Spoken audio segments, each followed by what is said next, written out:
رباه عفوك إني للنور مدت يداي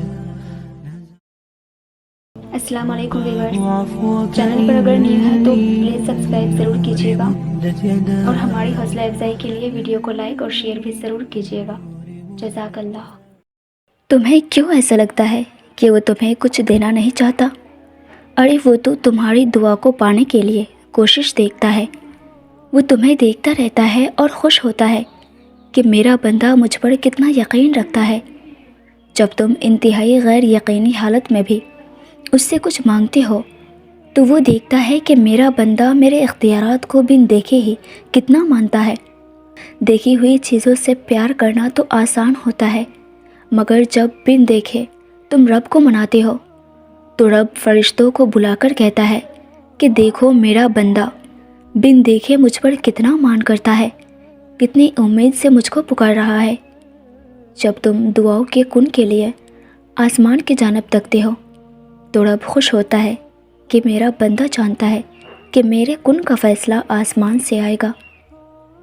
جانتے ہو، جب مجھے کوئی پوچھتا ہے نا کہ تمہیں کیوں لگتا ہے کہ وہ تمہاری ساری دعاؤں کو قبول کرے گا، اتنا یقین کیسے، تو مجھے بہت حیرت ہوتی ہے۔ بھلا میں کیسے اور کیوں نہ کروں اس پر یقین؟ میں اس کے علاوہ بھروسہ کر ہی کس پر سکتی ہوں؟ کسی دوسرے کو تو چھوڑو، میں تو اپنے ذات پر بھی مکمل یقین نہیں کر سکتی۔ میں اپنے لیے بھی ہر بار صحیح فیصلہ نہیں کر سکتی۔ وہ میرا مالک ہے، میرا رب، میرا ساتھی ہے۔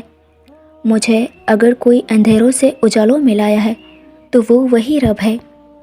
اس کی محبت خالص ہے، وہ دغا نہیں دیتا، تنہا نہیں چھوڑتا۔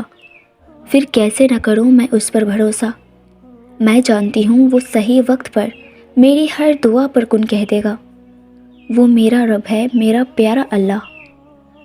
جس طوفان سے تم اندر ہی اندر لڑ رہے ہو نا، یقین کرو یہ بھی تھم جائے گا۔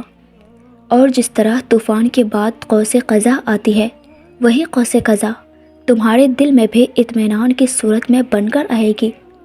تمہیں سکون قلب نصیب ہوگا اور تمہاری تمام دعائیں قبول کر لی جائیں گی۔ اللہ محبت سے انہیں ہی سنتا ہے جو اسے یقین اور مان سے پکارتے ہیں۔ وہ یقین جو ہر شک اور مایوسی سے پاک ہو، وہ انہیں کبھی خالی نہیں لوٹاتا، جو اسے منانے میں ہر حد تک چلے جاتے ہو۔ جب وہ کسی کو سجدوں میں رونا سکھا دے تو پھر ان آنسوؤں کی لاج رکھتا ہے۔ جب وہ کسی بندے کو تہجد تک لاتا ہے تو اس پر ہر سفر آسان فرما دیتا ہے، اور پھر ہر وہ کام جو ناممکن نظر آئے اس کے کن سے مکمل کر دیا جاتا ہے۔ اگر تم ان نشانیوں کی تلاش میں ہو جو ثابت کر دے کہ تمہاری دعا قبول ہو گئی، تو ایک بار اپنے آپ کو دیکھو کس طرح ثابت قدم ہو اس آزمائش کے بعد بھی، کیونکہ اللہ جانتا تھا کہ تم برداشت کر لو گے۔ یقین کرو وہ منزل اب زیادہ دور نہیں جہاں تم پہنچنا چاہتے ہو۔ تمہاری دعائیں اب کن کے ساتھ ہی لوٹیں گے انشاءاللہ۔ دعا کی قبولیت کے لیے کوئی شرط نہیں ہوتی، اور اللہ تو ساری دعائیں سنتا ہے، ساری التجائیں سنتا ہے۔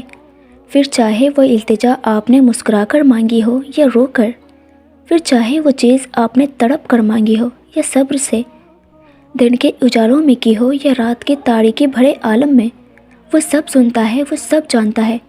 اور اللہ تو وہ دعائیں بھی سن لیتا ہے جو کبھی آپ نے منہ سے بیان ہی نہیں کی، جن کو آپ نے کبھی لفظوں میں اتارا ہی نہیں، جس کا علم آپ کو خود بھی نہیں ہوتا۔ جب تم محسوس کرنے لگو کہ مشکلات کے آخری حد تک پہنچ گئے ہو تو جان رکھو کہ اب اللہ کی مدد کا وقت یقیناً بہت قریب ہے۔ تمہاری دعاؤں کی قبولیت کا وقت یقیناً قریب آ چکا ہے۔ ویورز، ویڈیو اچھی لگی ہو تو مجھے لائک اینڈ کامنٹ کر کے ضرور بتائیے گا، اور اسی طرح کے اسلامک موٹیویشن کے لیے ہماری چینل کو بھی ضرور سبسکرائب کیجیے گا۔ جزاک اللہ۔ رباه عفوك إني للنور مدت يداي